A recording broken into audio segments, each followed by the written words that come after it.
Hello and welcome to the Jackcast, the Swansea City podcast. I am Guto and with me tonight is Steve Carroll. Steve, how are you?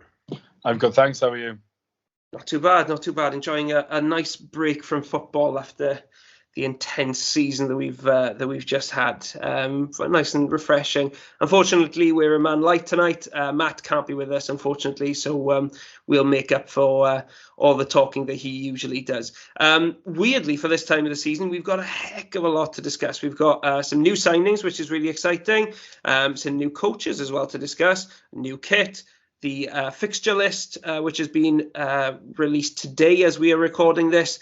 And we're also going to end the podcast by looking back at Wales's recent matches, including, of course, the one which took us to our first World Cup since 1958. So we have got a lot to run through. But we're going to start off, Steve, by looking at a very exciting signing. Harry Darling, a player who we've kind of been linked with for a while now, but seemingly out of the blue, we've signed him from the MK Dons.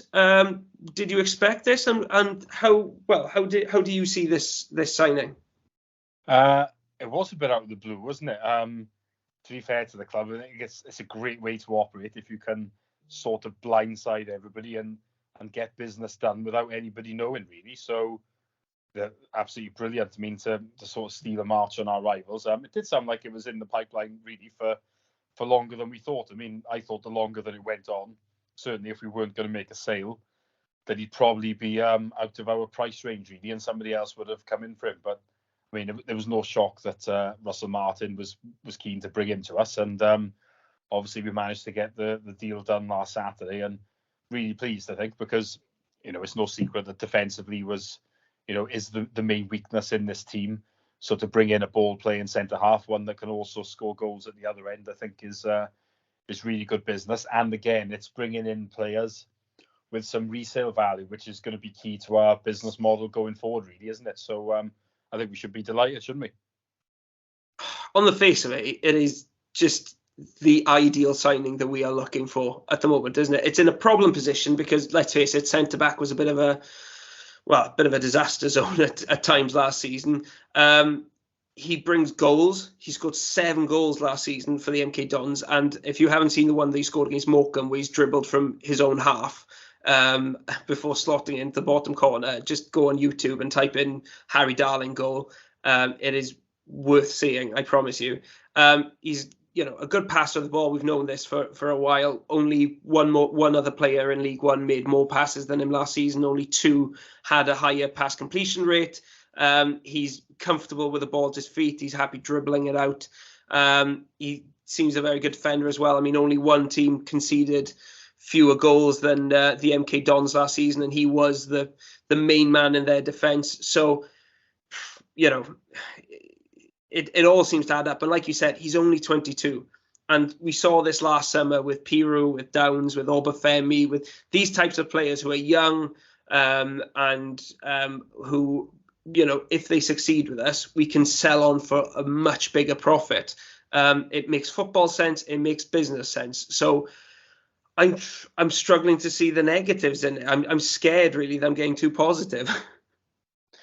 Yeah, that's what I think, really. I mean, it does look like a signing that's too good to be true, really, doesn't it? I think it's one that we should be really encouraged about. And obviously we'd like some more signings, but it's a good start. I know we're going to go on to discuss some of the business we've done with the backroom team as well. But it does seem after what was a slow start to the summer, things are starting to come together quite nicely, I think. And like I say, we definitely need to do more business, but there's reasons to be positive at the moment, as the team have obviously now, pre-season has begun, and the season will soon be upon us with it starting earlier because of the World Cup being in the winter. So, I think we should be quite pleased. What I like is we identify a clear weakness in the team, and we've tried to address it, and that's the main thing. You wouldn't want us bringing in necessarily a top striker at this moment in time because we've got other priorities, haven't we? And we've brought in what looks like a really good player, so we should be pleased. Yeah, and what I absolutely love about this is that we've gone for one of our marquee signings. Quite possibly he will be the biggest signing of the summer for us. And we've done it very early in the window. We've done it, just as the team are getting back for pre-season. It's so unlike what we've been doing for the most part of the last few years. I know, like last year, we had Joe Pirro early on, but I'm not sure if we quite expected Joe Pirro to be the player that he turned into. So, we usually see one or two new faces coming in here, but this is quite possibly our signing of the summer, and we've got him in early doors. It's the kind of thing that we used to do a long time ago. But over the last few years, because of the financial situation, we've known that we needed to sell before we buy. And that's just left us on the back foot, really. It's meant that we've missed out on transfers. It's meant that we've had to bring in players very late, and they've had to settle in extremely quickly because we've been waiting for other deals to go through. And I love the fact that this year we've been assertive enough to just say, do you know what, we will be selling players. We know that we will be selling players. We're not being naive here. We know that players are going to be going, and there's going to be a lot more ins and outs as the weeks and months go on. But we've just gone out and said, do you know what, there's a player there that we really, really want. He is available. Let's just get him while we can, and we'll get the money further down the line when we start selling players later on. And we haven't been hesitant. We haven't been afraid. And it's just really refreshing to see us do that again, because, the last few summers, well, many of them anyway, have been really painful. Thinking back to kind of 2016, which was a shambles. Year later with Sigurdsson, that transfer just delaying absolutely everything. Even with the Rodon transfer, a lot of hanging about and waiting for that first domino to fall before we can really do anything. I don't know about you, Steve, but it's such a nice change to get that big name player in early before having to wait for other clubs to help us out. Yeah, definitely. I mean, as you said earlier, a lot when we were successful years ago, I think this was, the type of thing we would do. I always look back to the summer under Roberto Martinez and the first summer that he had in charge, and a lot of our business was done by pre-season. The likes of Doris de Vries, Ferry Boulder, Jason Scotland. We brought them in early and integrated them in pre-season, and everything went to plan really, apart from Lee Trundle leaving later on in the window, which we hadn't expected. But we just seem to have a good plan really at the moment, and I think what we've seen is how vital it is that you don't change the manager late on in pre-season. Really, I mean, we now have a manager that is in place. There's a long-term plan, and we're starting to execute it, before pre-season has started. So that is the good thing about it. As you say, I mean, there's still a strong likelihood that one or two are gonna move on, and if that money then gets reinvested, or at least some of it does, to improve the team, then we'll have to accept that as well. But it does feel now as if we're doing this business early on does just give us that lift and makes us more confident. So we should be pleased. Yeah, definitely. Two other signings that have taken place already in this window, much lower profile signings. One of them is Ola Waziri-Williams, who's been signed from non-league. And the other one is Nathan Wood, who has come from Middlesbrough. I think, Steve, I'm right in saying they're both centre-backs. I think I'm right in saying that.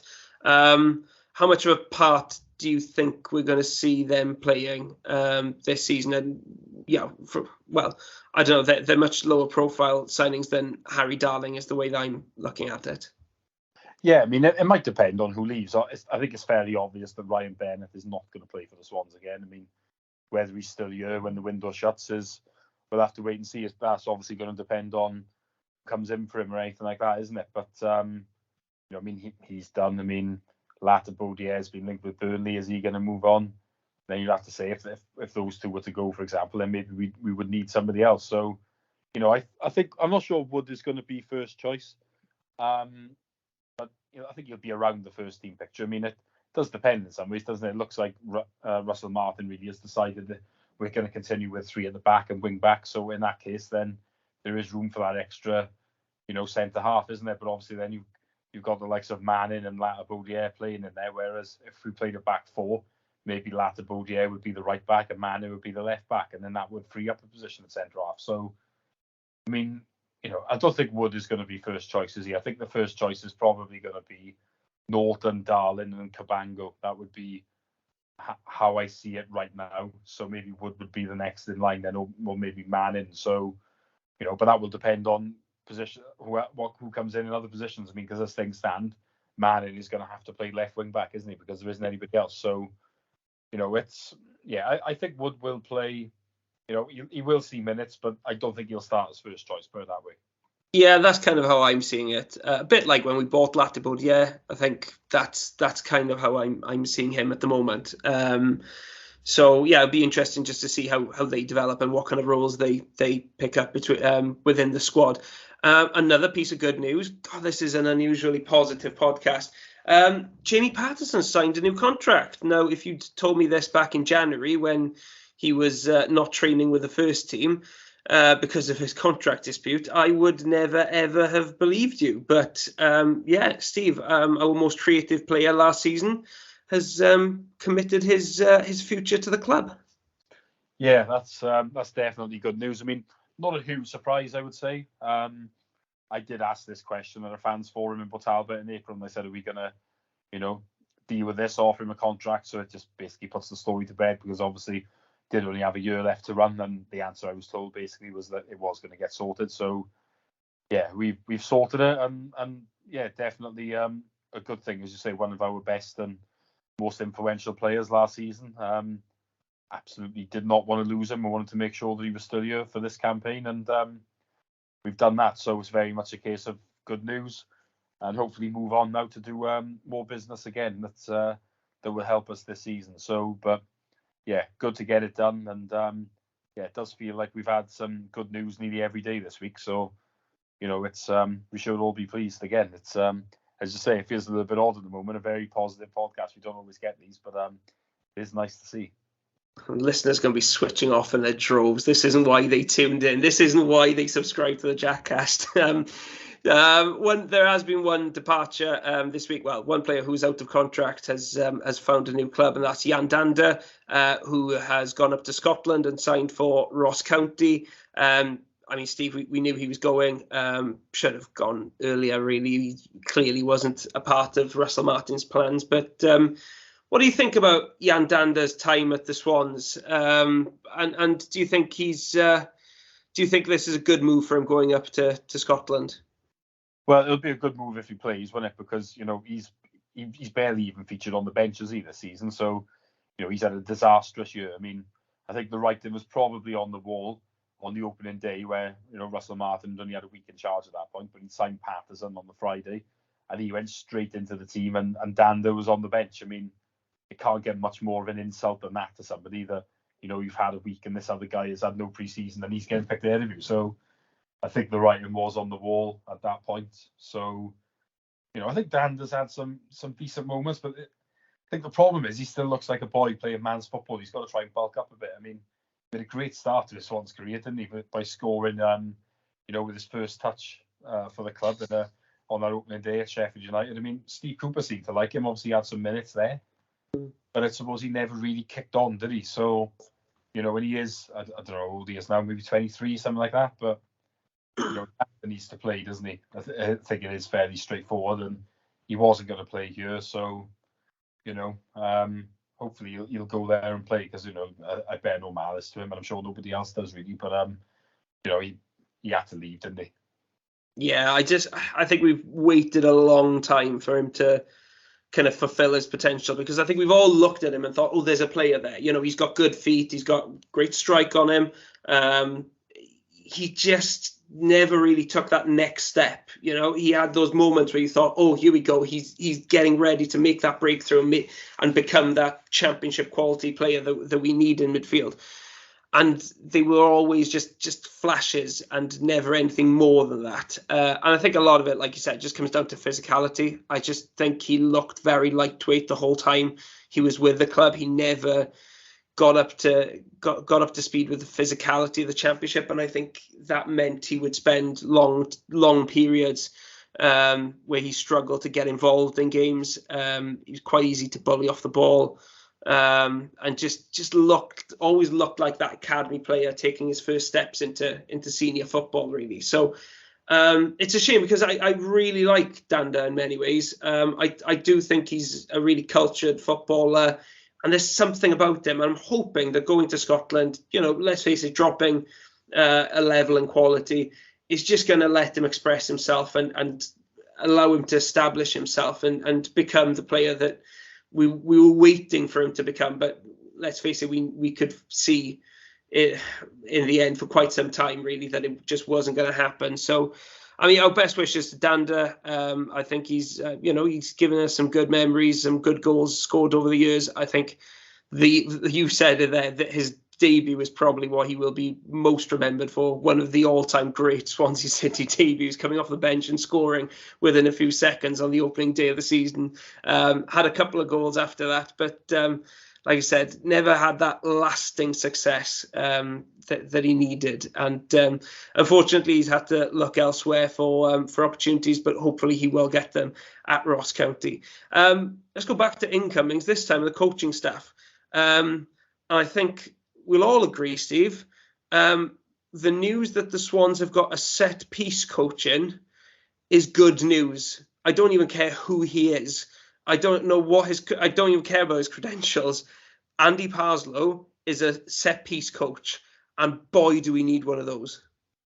Yeah, definitely. As I said, really, I mean, looking for weaknesses, not just in terms of the playing squad, but in terms of our approach, really, because it was a big weakness, wasn't it? I mean, we were very good at set pieces under Steve Cooper, but we definitely went backwards last year at them. So to bring in a set piece coach, yeah, I don't think anybody's going to complain of that. That's got to be a good move. Like I said, we're looking for those weaknesses and trying to improve them. And by bringing in more staff, it does show you that the manager's viewing it as a long-term job, really. So that's got to be a positive as well. I definitely think this.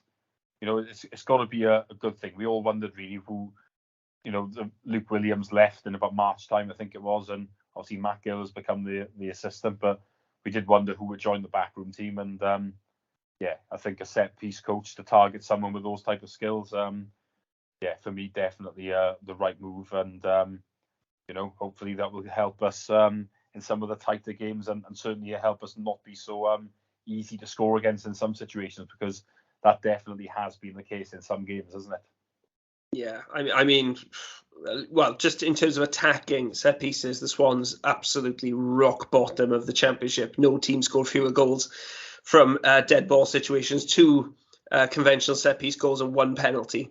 The next lowest after that is Hull with 6 set piece goals. I mean, that speaks volumes. That's the kind of thing that we had to put up with. And I think looking at the way we approached set pieces last season, it very much looked like there was no plan, really, if I'm being honest. I mean, it was just a matter of hit and hope, or playing weird short corners, which didn't really seem to have any kind of plan or method to them. It was just kind of, let's see what happens from here. And I think at the Championship, you need a bit better than that, really. You need to have a bit more of a plan. And there's so many goals scored from set pieces. I mean, just looking at the table, Huddersfield scored 23 goals from dead ball situations last season. 23 goals. I mean, that's enormous, and that made an enormous difference to their season. Without those, even if they had half of those goals, I mean, they probably, well, you're looking at it as something that was critical to them getting to the Championship playoffs. Without those set piece threats, they're not making the top 6. And I think we saw the same, like you said, under Steve Cooper. Without our efficiency from set pieces under Cooper, we probably would not have had the kind of success that we enjoyed under him. So, in the Championship, they make a massive difference, and hopefully we'll see them improving. The new coach, Andy Parslow, he worked at Wimbledon in the past and seems to have had quite a good impact on their set piece success. So hopefully we'll see some results there. Just in terms of defending set pieces, by the way, the stats say Swans weren't that bad. We were 16th in the league for goals conceded from set pieces. 16th as in Reading top, because they conceded 21, which is a really large amount. Swans only conceded 10. Which is not a bad record, actually. And I don't really think it was a major weakness last season, although there's probably room to improve. The other coach that's been brought in is Tom Barnden. head of performance, Steve. Obviously, this was an appointment that we were expecting after departures previously. I guess good to get somebody in before, right at the start of pre-season. Yeah, I mean, head of performance, you always need somebody in that position to fill that role, don't you? So, we're not going to pretend we know a great deal about him, but yeah, clearly a vacancy that needed filling. So, as I say, hopefully now all the backroom staff is in place, and then we can just think about the playing squad really, because obviously there's certain areas, aren't there, that need addressing, and if people get sold, then there'll be other areas that need it. So, I think it's hopefully now the backroom team is in place. Yeah, well, it's there's some positive incomings at the Swans, which is brilliant, really, to see at this stage of the season. We'll have to wait and see how things look by the time we kick off the new season, of course, and I'm sure we'll have plenty of ups and downs between now and then. But there we go. For the time being, we're all feeling very positive. Another thing which seems to have had a generally positive response is the Swans kit, or at least the away kit seems to have been very popularly received. Steve, what's your opinion on both of the kits that we've seen so far?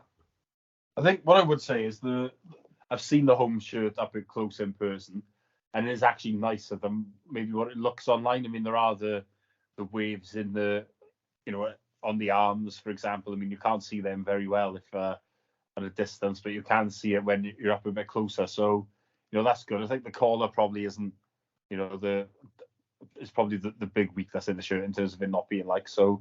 I don't think it is one of the standout classic Swans home shirts, I must be honest, but I do love the away shirt.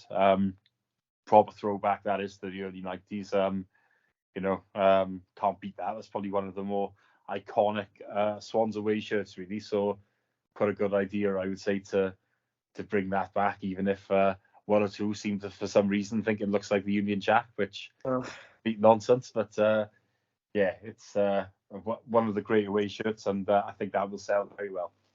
Yeah, let's face it, if you've got to find an imaginary Union Jack in a shirt to get your one-upmanship, then you're getting a bit desperate, really. I'm not as positive about the home shirt as you are. I felt quite underwhelmed by it. I think we've had worse, but I wasn't in love with it. I haven't seen it in person yet, so maybe there are a few details that'll sway my opinion. But just looking at all the photos, I don't know. I just think it's a little bit dull and a little bit boring, and the collar isn't really for me, I'll be honest. Yeah, I don't think it's the best home shirt. The away shirt looks much nicer. It's something different.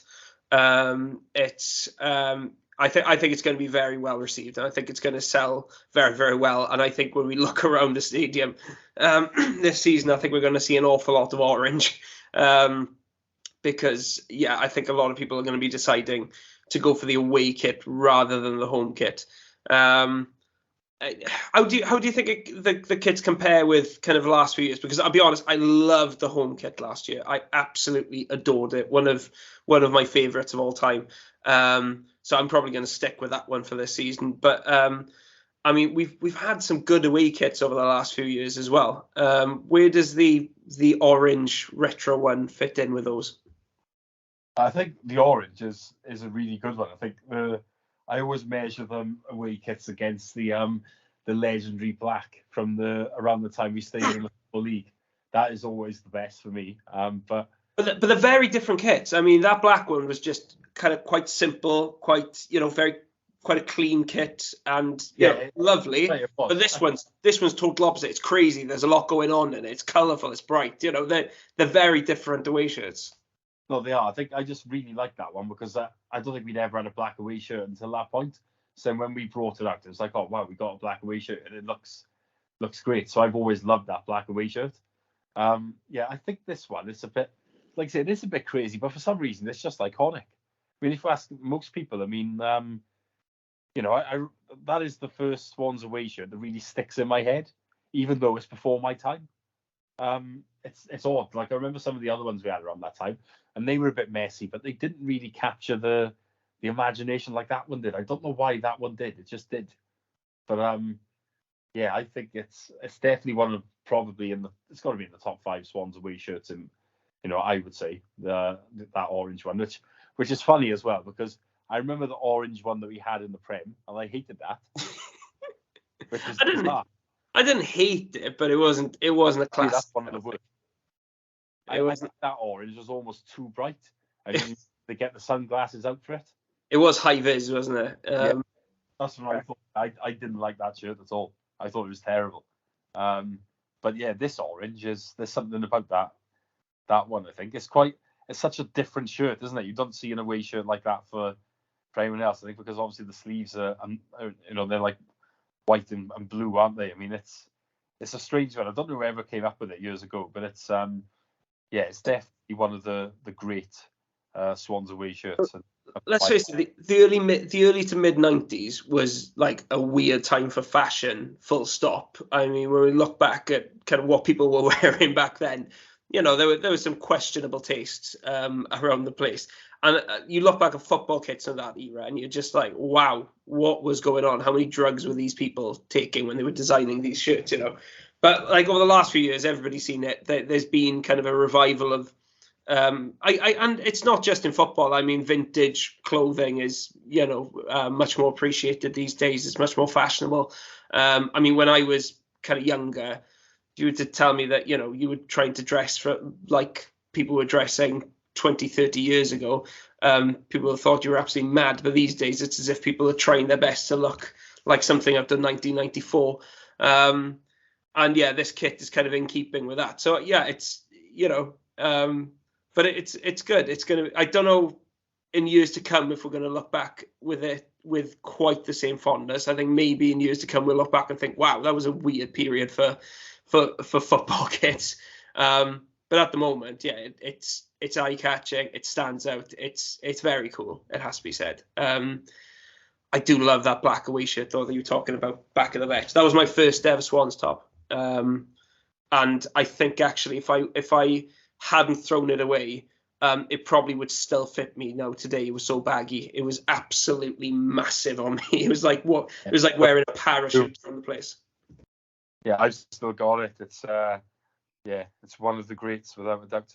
Yeah, I always think of Lee Trundle when I see it. It's just, I got these images in my head of him celebrating wearing that. It's just good times. Good times. Away when we come back to win 4-3. Yeah, those are the kind of games that you're thinking about. It's brilliant times. Brilliant times. So it'll be interesting to see if there's a third kit that comes out as well. But I think, there's been, obviously any kit is going to divide opinion, but there's certainly been a lot of good response to the away kit. So good job by the Swans there.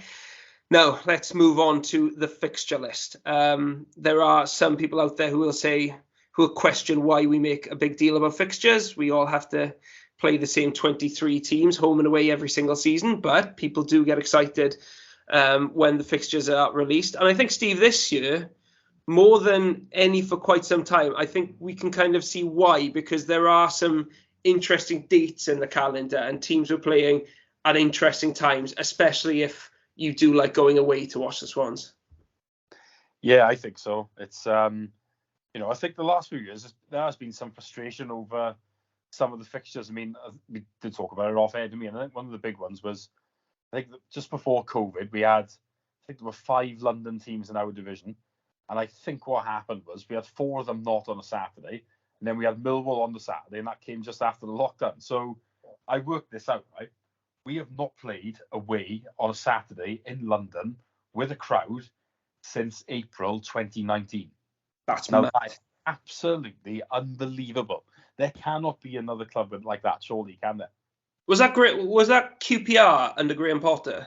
Yeah, well, we took a pace that we're 3 down in 15, didn't we? So yeah, don't want to repeat to that, but that is insane considering how many London clubs there have been. This year, actually, there are fewer than I can remember for a very long time. But I mean, that's still incredible, isn't it? Like that year, there were 5, I think, but obviously it has changed a bit because the likes of Charlton went down, then they obviously Fulham were in there, they've gone up. So it has changed a little bit, but this year, effectively, there is only QPR and Millwall, isn't it? I mean, you can count Watford, sort of. But I wouldn't count Watford as a London team. Yeah, it's not really, is it? So It's close to live.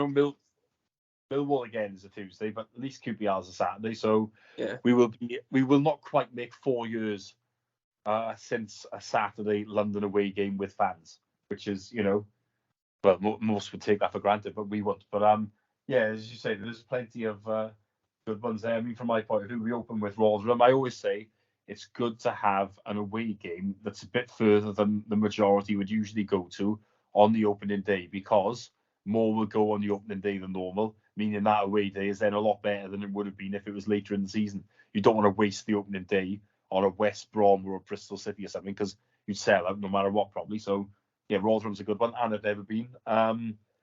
Blackburn at home first. I mean, that's a reasonable one. Looking at, they didn't end the season great, did they? So that's another one where I think we'd be reasonably optimistic. They do tend to start seasons well, though, Blackburn. That's the one thing I'll say about them. They do, and that's going to be an interesting one because they've got a new manager as well. So we'll see. Yeah, Yondell Thompson.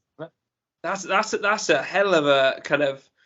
It's turned into a retro podcast. We're talking about retro kits, retro footballers now. I mean, Yondell Thomason, when I was kind of in school, was he was like one of those names that everybody knew. It was I remember I had that kind of football top trumps, and his like goal scoring would like beat pretty much everybody because his goal scoring record, especially for Denmark, was so good.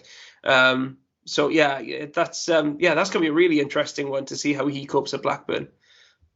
Yeah, I think that it's a very left field appointment, isn't it? When you look at that, I mean, the East Lancashire derby is going to be very interesting. I mean, you've got him, and obviously Vincent Kompany has gone to Burnley, so that's definitely a matchup that we probably didn't see coming. But the Championship can attract big names these days, can't it? I mean, and on the Burnley and Blackburn thing, by the way, their derby is their last match before the World Cup. So can you imagine the pressure that's got on that match? Because whoever loses that derby has to wait at least a month to get a chance to put it out their minds, because obviously there's this season we've got a wonderful mid-season break for the World Cup, thanks FIFA.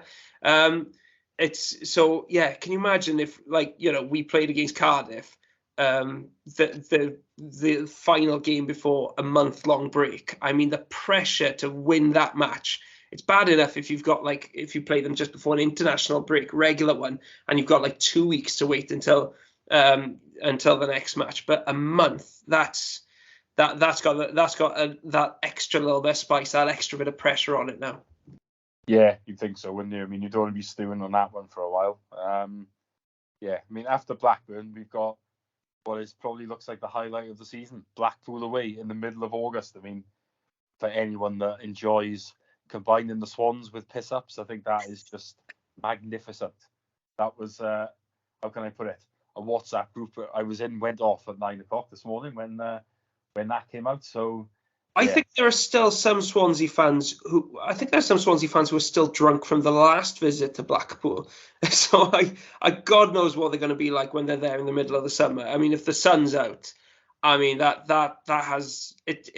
There'll be the kind of scenes that we haven't seen since Valencia away. Well, it was the last time was unbelievable in the Manchester. Anyone that, I'm sure there's a few listening to this that were in there, like with the Swans playlist, and it was full from about 12 o'clock or whatever. It was unbelievable in there. But it's, for me, the greatest pre-match Swans game I've ever seen. Better than Valencia. So, that says it all, really. And the fact that it's in August, I mean, that is the one thing with Blackpool. It does depend on when it is. It really needs to be early or late in the season. Really having it in the middle of March last time was probably just about okay. I think if it was like a couple of weeks earlier, it wouldn't have been so good. But we got lucky, really. And I mean, it was brilliant. And I think it will be again. I mean, but then after that, we got Millwall at home, haven't we? So I think, look at those first 4 games. I mean, there's a good chance for points on the board early doors, really, isn't there? I mean, do you see it the same way? Yeah, I don't think there's anything too terrifying there. I mean, obviously, Blackburn, they've got some good players. They've got some good attacking players in particular. I mean, they usually start seasons well, so that may be quite tough. Rotherham are a newly promoted team, never really know what you're going to get. But generally, I think you're better off playing the newly promoted teams early on in the season when they've when they're still trying to make that step up. That's not always true, but hopefully the case with Rotherham. Blackpool away is just a good away day. They're going to be a tough one to beat, but it's it's a great away day. And then, like you said, Millwall, that's going to be an interesting one. I mean, they've lost Jed Wallace, who's been such a big player for them over the last few years. You know, their recruitment is not always the most exciting. Are they going to be able to replace that kind of influence? I don't know. But yeah, I think there's a potential there to pick up points early on in the season, and with a good pre-season, hopefully we can really attack those games. Two games that fans always keep an eye out for. Put them in your diary. Cardiff at home, October 22nd, away on April 1st. You can see the journalists preparing their April Fool's headlines for that one, whoever loses that game. Any opinion, Steve, on the timing of those two fixtures? Aren't they on pretty much the same weekends as the season just gone? Yeah, I was thinking that at very, very similar times of the year. Because obviously it was the 2nd of April that we did the Doob, so it is the same weekend. And then I'm pretty sure that it was that one as well, like the 20-something. If not, it was the week before. It was the week after was it the week after the international break last time? Where Wales had played Czech Republic and Estonia, I think it was. I'm going to Google this now. What date was it last year? One thing I'll say is if a certain Wales star signs for Cardiff, which looks like a very strong possibility at this stage, although it's certainly not complete yet. As a Wales fan, I'll be honest, I'm not liking the idea of him playing in a South Wales derby just before the World Cup, regardless of the impact he could have on our match. I don't like the idea of a highly injury-prone star player playing in a game which tends to be quite tasty and quite feisty, just a couple of weeks before we head off to Qatar. So another reason, really, why I think it would be best for Welsh football if Gareth Bale avoids his hometown club, at least for the time being, at least until after the World Cup. I think it would be best if he avoids them permanently. Yeah, I would rather that, but at least for the time being, at least until we've got our first World Cup since 1958 out the way, that would be nice. But we'll have to wait and see what happens there. I guess one of the other things that people look ahead to is the last game of the season. That's West Brom at home, which is one we've had before. I think the season we had the Great Escape in the Premier League. Our last home game of the season was against West Brom. That was a 2-1 win. Will be interesting to see how they do this season under Steve Bruce. They've actually bought Jed Wallace from Millwall, so that's going to be they're going to be an interesting team to watch. Obviously, they were shocking for most of last season. So they'll be hoping for a much better season this time around. The one other fixture, other than the league fixture, which was announced today, was the draw for the first round of the League Cup. I think it's called the Carabao Cup these days. Oxford United away, Steve. A match which, for me anyway, has a lot of bad memories attached to it. Yeah, our last cup exploits for them weren't great, was it? So, but how seriously are we going to take it is debatable. I think you'll see some squad players play that one, but yeah, it'll be an interesting one, that, because Oxford are they're a decent side. It's not like we're playing a team in a struggling League Two team. You'd have thought we'd be playing a team that has pushed for promotion in recent times. I don't think they made the playoffs last year, but yeah, they're that will be an interesting test for some of the squad players and maybe some of the younger players. So it's not a tie that we can expect to just turn up and win. I wouldn't have thought that will be one with a bit of that is a bit tricky. Yeah, I mean, anybody who was at that FA Cup match a couple of years back will have horrendous memories of the Kassam Stadium. I mean, the lasting memories, other than the shocking goals that we conceded and conceded our own corner, didn't we? Yes, we did. Yeah. it was just awful. The defending was absolutely shocking. I think that was one of the only matches that Frank Tabanu played for us. And I think that game really showed why he hadn't played many games for us before that. He was is a bit shocking, really. I think, and obviously that will forever be remembered as John Joe Shelby's last game for the Swans. Finished off after an appalling performance from him, an absolutely appalling performance. Came over to the away end and kind of called out one of the fans. That was just the final straw for John Joe Shelby as a Swansea City player, and he had to pack his bags after that. Thank God. But yeah, Oxford, not an easy place to go. They tend to play good football, and for the Swans at least, there are a couple of ghosts there. But first League Cup game of the season is one actually we often take quite a good following. I mean, last season it was at Reading, and I think we took a decent away following. Did you go to that one, Steve? No, I didn't go to that. But you're right, we did take a decent following, and obviously, Oxford's a similar distance, so you might see the same. Yeah, I wouldn't be surprised if we took a good away crowd to Oxford. And it's a different ground as well. It's somewhere we don't go very often. That is the one thing that Cups give you is that kind of variety. So, yeah, that's an interesting one. So, yeah, I mean, that's the fixture list. So we've had a very, very positive podcast so far discussing the Swans. Everything looking quite rosy for now. And the positivity is going to continue because we're going to finish off the podcast by talking about Wales. Now, Wales had an absolutely hectic couple of weeks with the Nations League. But, Steve, we have to start off with the game that really mattered in that collection, and that is the playoff game against Ukraine. I think you'd have to be living under a rock somewhere to not know how that game finished off. So let's just start off by spoiling it for anybody who still hasn't watched Match of the Day from that evening. Wales beat Ukraine 1-0 and qualified for the World Cup for the first time since 1958. That was before my dad was born. My dad is 61 this year. So that gives you an idea of how long we've had to wait. We have been long suffering. And I think there was quite a bit of suffering in that game, wasn't there, Steve? Because my God, did we ride our luck.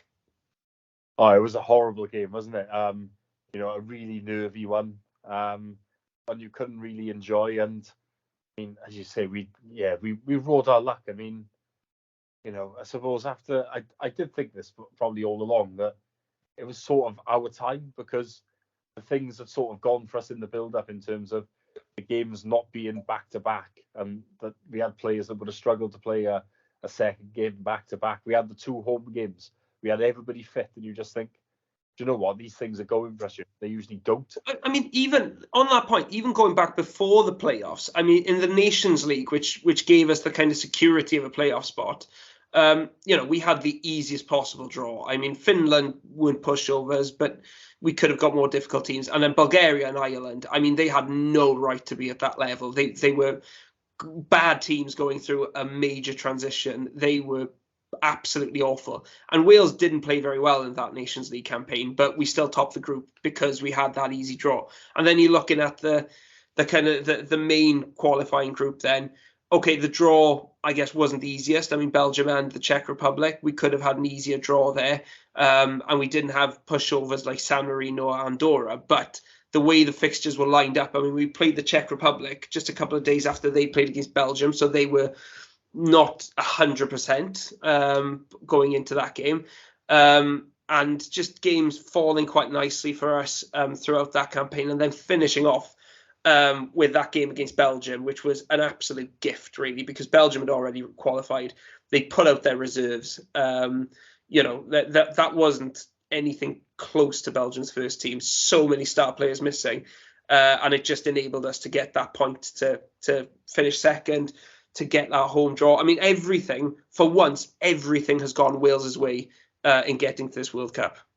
Yeah, it does feel like that. I mean, it's interesting how you mentioned the qualifying, because I think, other than in Prague, we didn't play great in that many games. I mean, Belgium, we did score an amazing goal away to them. But obviously, we lost. I mean, you sort of expect that. You're playing against a good side. The Czechs, I thought we didn't play particularly well. and the game changed when they had a red card. That was the game in Cardiff. What was it after that? Belarus away. We got out of jail. We were losing. That was a horror show. That we were so bad in that game. Their defending was abysmal. Yeah, it was. We got out of jail with a penalty and the fact that their goalkeeper was crap. Home to Estonia, we should really have won. We had the chances, but I mean, in the first half of that game in particular, I thought we were bloody awful. And away to Estonia, we were crap as well. But it was the game in Prague is where we actually did play quite well. When you say it like that, how on earth did we qualify for this World Cup? But what I've got to say about this Welsh team is, and I think I thought the same in the Nations League, played well in the Finland home game, but in the others, we didn't play that well. We had a lot of late goals to win games, but this team has got a real spirit, if you know what I mean. It's upbeat. They can dig in like the other Welsh teams maybe can't. I mean, that's what I would have to say. I do think against Austria, we did play quite well. I thought obviously we had the standout moments, didn't we, from Bale? Obviously, that's why we won. And we should have won by more. Yeah, but I mean, you look at the Ukraine game. I mean, the standout players were the defensive one. Ben Davies was a rock. I mean, Hennessy was brilliant. I mean, they were the main two that stand out. I mean, the forward players, like Ramsey in particular, was poor. Bale, quiet. Kiefer Moore, not great. I mean, it was. I actually think for all the praise that Rob Page has deservedly received, because he has done a very good job over the last few years, I thought he got the tactics wrong against Ukraine. I don't think he learned from Scotland's mistakes. We didn't pack the midfield well enough, and Ukraine were able to play their game.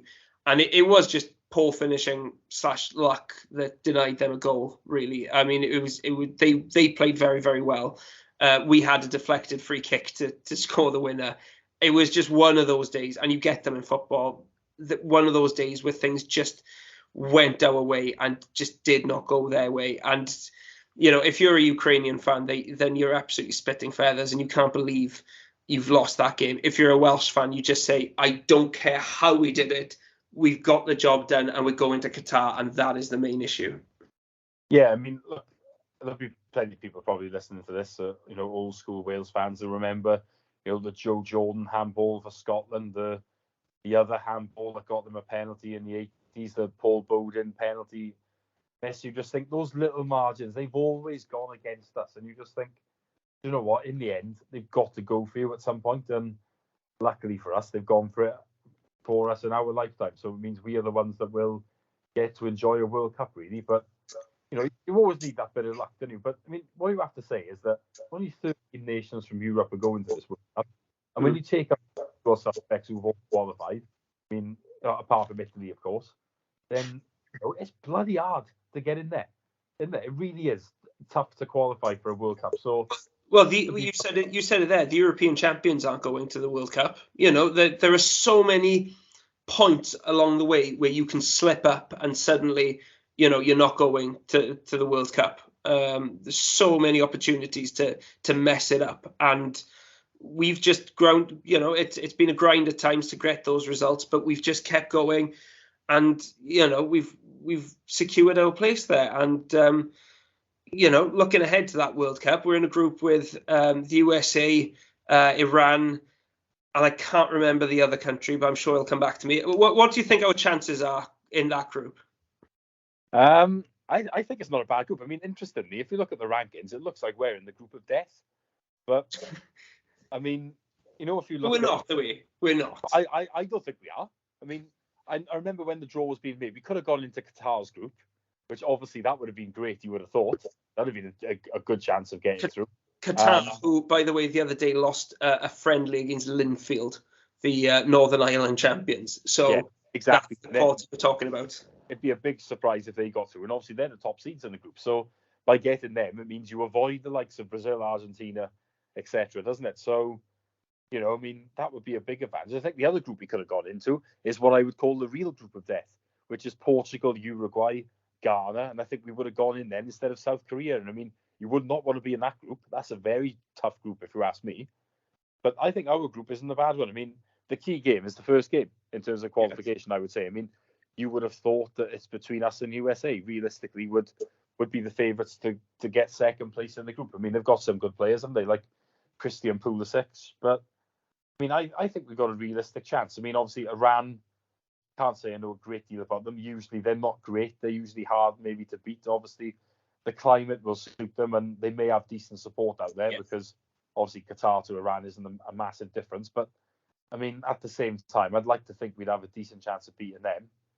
I mean, if we could do that, if we're on 4 points going into the England game, then you'd like to think if England have won their first 2 games, they're already through, might make some changes. Obviously, they'd still be massively up for it and stuff, but they may well take the view of we don't need to go for hell for leather here. We can take a draw. Wales would obviously take the draw. Could then get through, couldn't we? So I think we got a decent chance. And I've always said this. I mean, nobody expected semi-finals in 2016, for example. But I mean, once we're there, the pressure's off. You know, it's hard to qualify. Once you're there, it's a bit of a free hit in some ways. I mean, you're just there to enjoy it, aren't we? There's not a great deal of pressure on us. So, you know, why can't we get out of the group? I mean, I'm not saying we could do brilliant things over there past that. I mean, it would be very challenging. It's a World Cup at the end of the day, but we should certainly be going over there thinking to ourselves, right, if everybody's fit, there's no reason why we can't get out of the group. Yeah, I'm on the same wavelength as you. I think the US, and we're probably quite evenly matched with the US, I would say. I mean, they've not had the best qualifying campaign. They lost to Canada, but at least they've qualified for this World Cup, which is something they didn't do last time. They've got a lot of good young players coming through who look very exciting and look to have a lot of potential.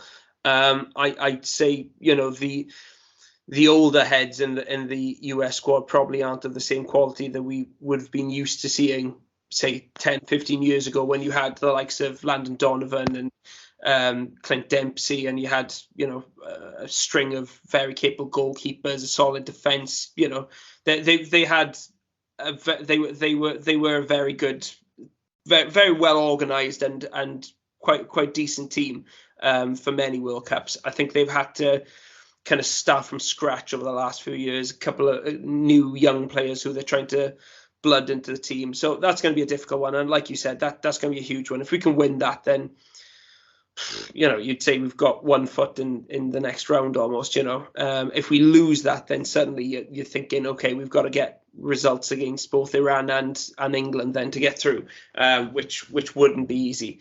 So that's just a massive game. It really is absolutely huge. And Iran is going to be tricky probably because they'll be more used to the conditions. They'll have, you know, it'll be a bit like playing Turkey and Azerbaijan. You know, the home crowd will be 95% Iranian, you'd imagine. But then, you know, they're not the best team. I saw them play a bit of their game against South Korea while I think I was waiting to go out for the Wales against Austria match a couple of months ago, and they weren't great. I mean, they were pretty basic, and that was in quite an important qualifier. So I'm not too concerned about Iran. I think we've definitely got enough to beat them. And then our final game against England, obviously we never wanted to be in the same group as them. That, you know, it's always about England all of a sudden then. But, you know, we got to deal with it. You know, they've had a really poor start to the Nations League campaign, but we know the kind of quality that they've got in that squad, and they've done very well in the last two tournaments. So yeah, obviously it's going to be a very difficult game, and hopefully we won't. In an ideal world, we won't have too much riding on that game. So that's what we have to hope for, really. But yeah, the bottom line is Wales are going to a World Cup, and it's something that a lot of us thought we would never see. But wow, what a way for kind of the likes of Bale and Ramsey to finish off their Wales careers, and what an amazing monkey to get off our backs, and what a great opportunity it is for Wales on the world stage. Just quickly touching on the Nations League games as well, Steve.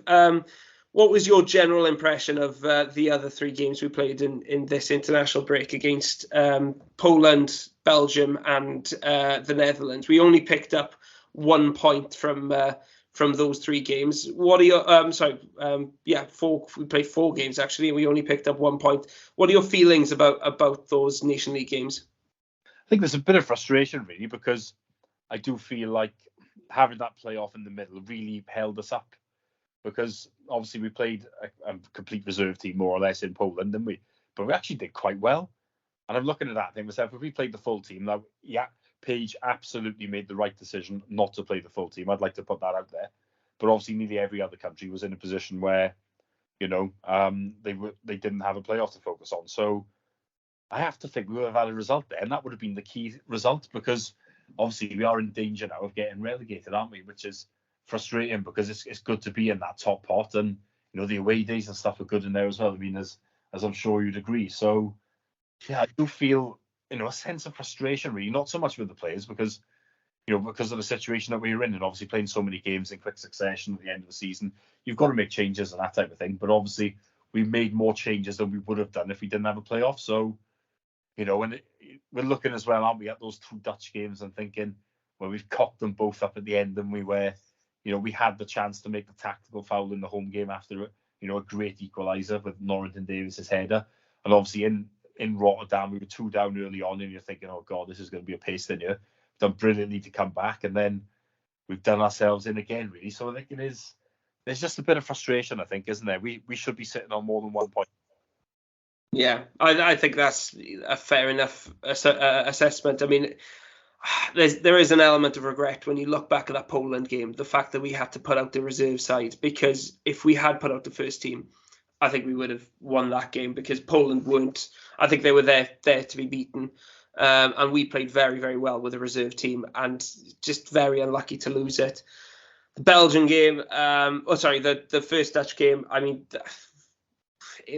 both teams made a lot of changes. So it felt a bit like a friendly, but, when we got that last minute goal, you thought, oh, great, fantastic. That's a really valuable point, one which maybe we didn't expect. And then, of course, they went straight up the other end and scored the winner. We had the Belgium game, which we drew 1-1, and you could argue we were the better team. Again, Belgium had made their changes, and Belgium aren't the same team they used to be either. That golden generation is very nearly gone now, and the players who've come through to replace them are not anywhere near as good. But yeah, that might go down as a bit of a missed opportunity. And then the 2 of us were out in the Netherlands. History repeating itself, working so hard to come back from 2 goals down to get a 2-2 draw, and then straight from the kickoff they scored the winner. I mean, it was hard to believe, really was. But how optimistic are you now that we're going to be able to stay up in this group with the fixtures that we've got remaining? I think the problem for us is going to be that I think Poland play the Dutch at home. If they get something from that, we're probably down, aren't we? Unless then we'd have to get something in Belgium. I mean, I think if it goes to the last game and we need to beat Poland, I think I'd have a degree of optimism that we could do that, really. But the problem is that's now the last game. It could be gone before then. I mean, do you see us? Well, we might get a draw in Belgium. We'd have a chance, but I wouldn't put past us getting a draw in Belgium. I mean, they're, like I said, they're not the same team they used to be, and we've got a pretty decent record against Belgium. They don't beat us very often, so I back us to get a draw there. But like I say, the issue is Poland, isn't it? Could they? Yeah. They were 2-0 up in the Netherlands, so and the Netherlands come back to 2-2, but then they missed the pen at the end, didn't they? So that could have been a better result for us. So the Dutch really have done us with last-minute incidents. They've beaten us twice in the last minute, but then when they've had a last-minute penalty against Poland, they cocked it up.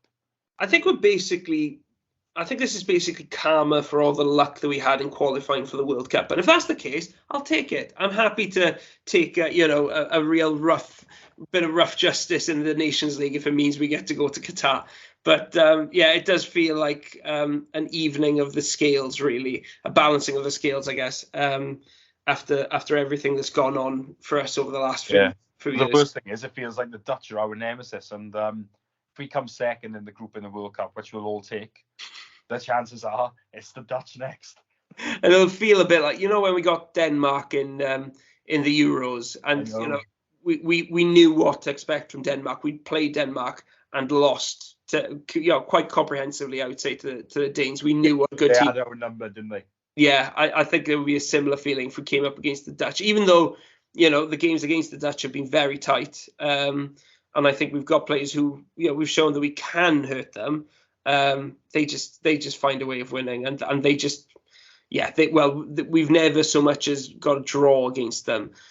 So, I think asking us to beat them at the World Cup would be would be a bit of a tough ask. But the Dutch have found ways of messing up at the World Cup in the past. They're quite famous for it. So, but how we got to look at this? If we are offered right now a last 16 against the Dutch, we're all saying thank you very much. Yes. Yeah, and that's a good World Cup for us. Getting out of the group is a good World Cup for us. And anything beyond that would be amazing. Absolutely insane. But yeah, I'm not sure if I can see us repeating the quarterfinal appearance that we made in 1958. But if we do, that would be a hell of a result. But then again, I didn't think we would get to the semi-finals of Euro 2016, and I wasn't confident that we'd get out of the group in Euro 2020. So Wales do tend to surpass expectations when we get to major tournaments. In 3 major tournaments, we've always got out of the group. Yep. And on a serious note, I think generally this group of players will feel like that is kind of their level. Like they will feel that they won't fear anything, and they will feel that they should get out of that group. I think they won't be any of the kind of tourist syndrome where they're just there to have a good time. They'll think, no, we're here to do a job, and we're here to get out of this group, and they'll back themselves to do that. Yeah, I agree with that. I don't think we'll be going there to make up the numbers. I just don't think that's in our nature, really. We've shown it, haven't we, in the previous tournaments that we've been there for business, and we've obviously we've succeeded in getting out of the group twice. So you certainly wouldn't back against this group to get through to the next round. Yeah.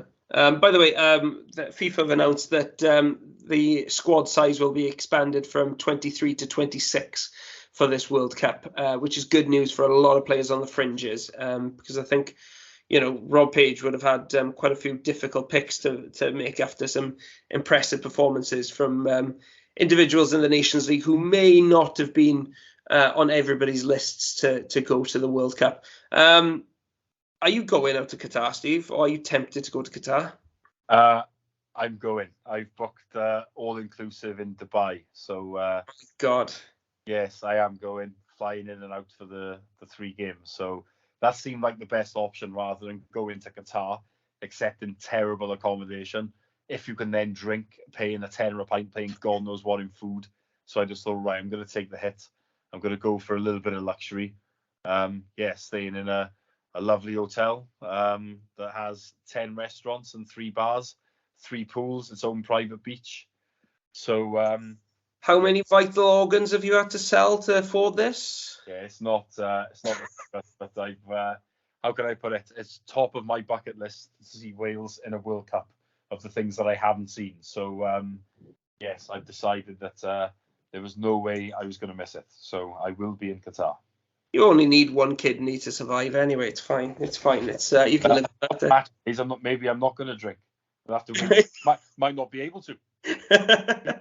Who's to say these fan zones and wherever are going to exist? This is the thing with Qatar. We don't really know, do we? Yeah, exactly. I it's such a weird situation to be in. I can categorically rule out an appearance in Qatar from my point of view. I took 1 look at the prices and worked out that my bank balance is not going to stretch that far. So I'll be watching it from home. There are a couple of people who've I've seen they're trying to arrange like a big kind of Welsh party in Tenerife for the World Cup. Basically, just getting as many Welsh people as possible over to Tenerife and watching it in pubs over there, which, I'll be honest, sounds like a lot of fun. November, December in Tenerife.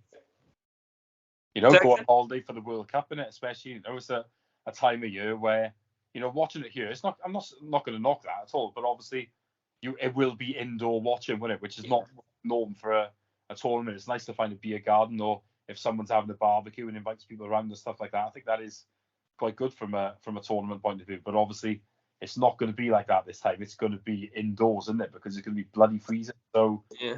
I think, booking yourself a nice little holiday, especially if there's a lot of other Welsh people in the same area. I mean, that's certainly worse ideas than that. Yeah. So there we go. But if we've planted a few seeds in your brains, either tempting you to go to Qatar, or if you can't quite afford that, maybe to Tenerife, well, we're happy we could help. Thank you very much for joining us. Hopefully you've enjoyed this wonderfully positive podcast, and hopefully when we meet up next time, before the season starts, we promise, we'll still have this positivity running through the entire podcast. But until then, thank you very much for listening.